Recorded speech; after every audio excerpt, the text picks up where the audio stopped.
Part 380 in the regulation is special training requirements. When I was an investigator with the feds, it was rarely ever enforced. It was almost never even looked at much. And what were the requirements? For years, it said that any new driver, and Derek, you can kind of speak to this because you've been, a couple of years ago, you had to be trained in 4 areas. Driver qualification, which is like Part 391, being a qualified driver, CDL, medical card, driver qualification file. You had to be trained in hours of service. Then you had to be trained in driver wellness, like how going over the road's going to hurt your body or whatever. And then the last one was whistleblower protection. So picture this.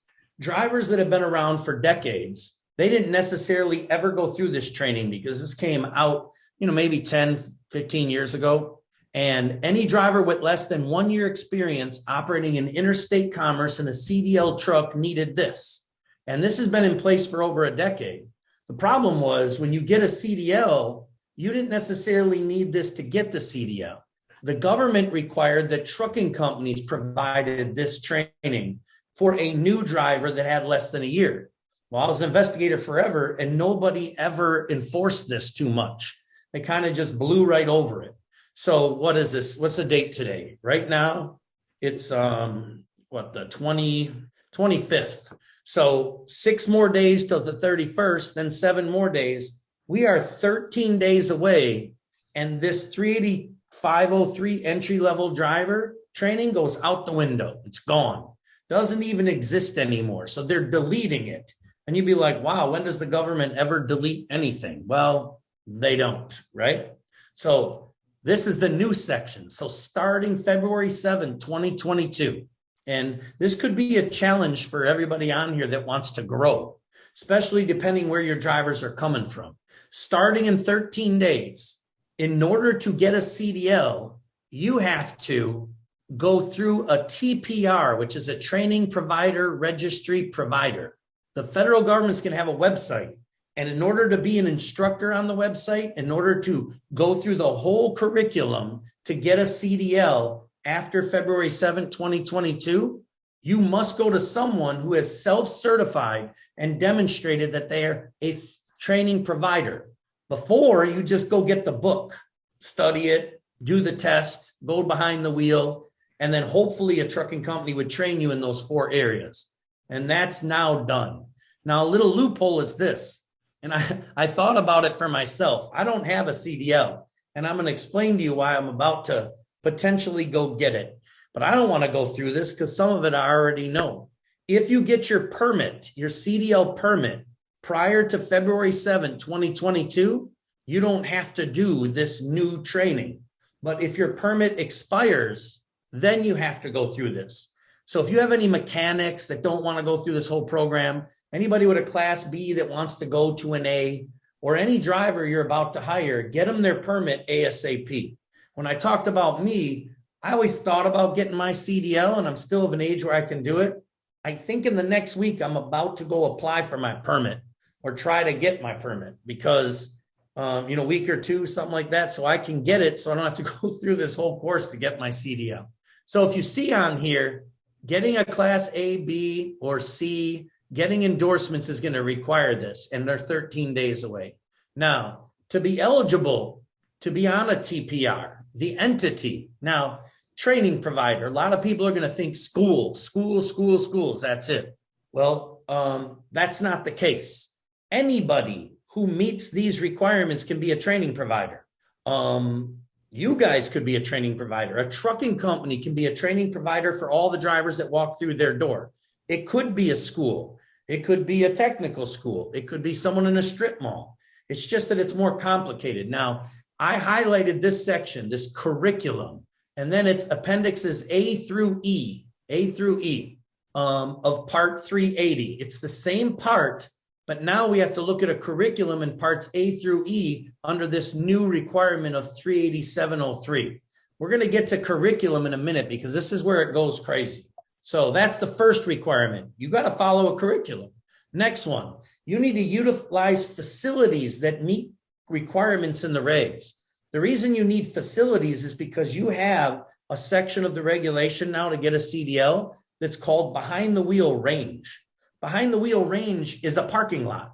Well, if you don't have proper facilities to facilitate the behind the wheel range portion of the training, well, then you can't be qualified. So they have outlined in 38709 what is and what is not a proper facility.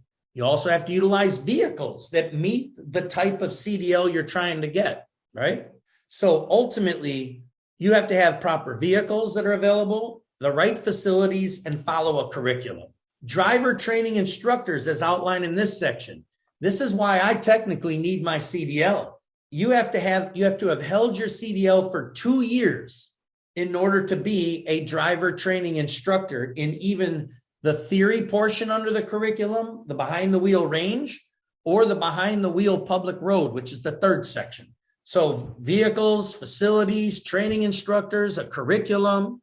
Now, in order to be a driver trainer, if you're going to do classes in person, if there are any state laws that regulate instructors within that state providing education to anybody, then you have to be licensed, certified, registered, or authorized in that state in order to do in-person training.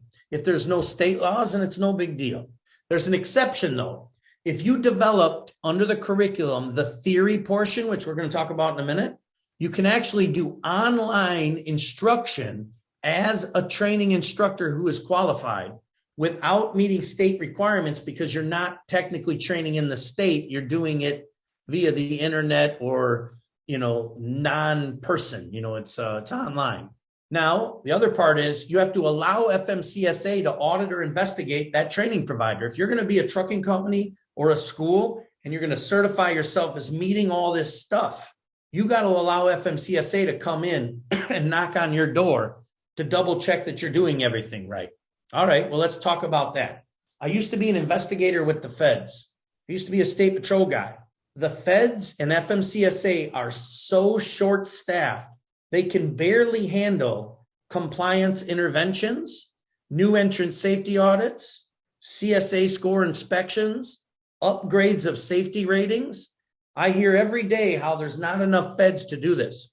More and more are retiring, less and less qualified. So do I believe they're going to make it a practice to go out and investigate these third-party providers? No. It's going to be treated just like many other things. Under drug testing, which Derek, you said you're really familiar, right? A substance abuse professional, in order to be a SAP for a positive driver, they got to be trained in the DOT and follow certain requirements. Nobody ever goes and audits a SAP unless someone files a complaint against them. Same as an MRO. That's when you pee in the cup and you send it to the lab and it goes to the MRO to analyze whether that's a positive or a negative by conversations with the driver and what comes back with, from the laboratory. No one really regulates MROs either, unless there's a complaint. I believe this is going to be the same as that. It's going to be these training providers doing their thing until someone files a complaint. Now, who's likely to file a complaint? Other training providers that are doing it the right way, losing business to people that are cutting corners. I think this is very similar to hazmat training. I've seen really good hazmat programs for, hazmat employees, because you got to get trained initially and then every 3 years. And I've seen some really bad hazmat training programs. I think we're going to see the same thing when it comes to these training providers. Now, electronically transmit. Once this entire curriculum is done with the proper facilities, the proper vehicles, the proper instructors, everything has been accomplished by the training provider and that new driver. That school has to transmit a registration form to the state, basically, in order for them to issue your CDL. Again, before, you just go in and get the book, you study it, you take the test, you do the behind the wheel, here's your license. No more. This third-party provider is going to have to send an electronic certification it's been completed.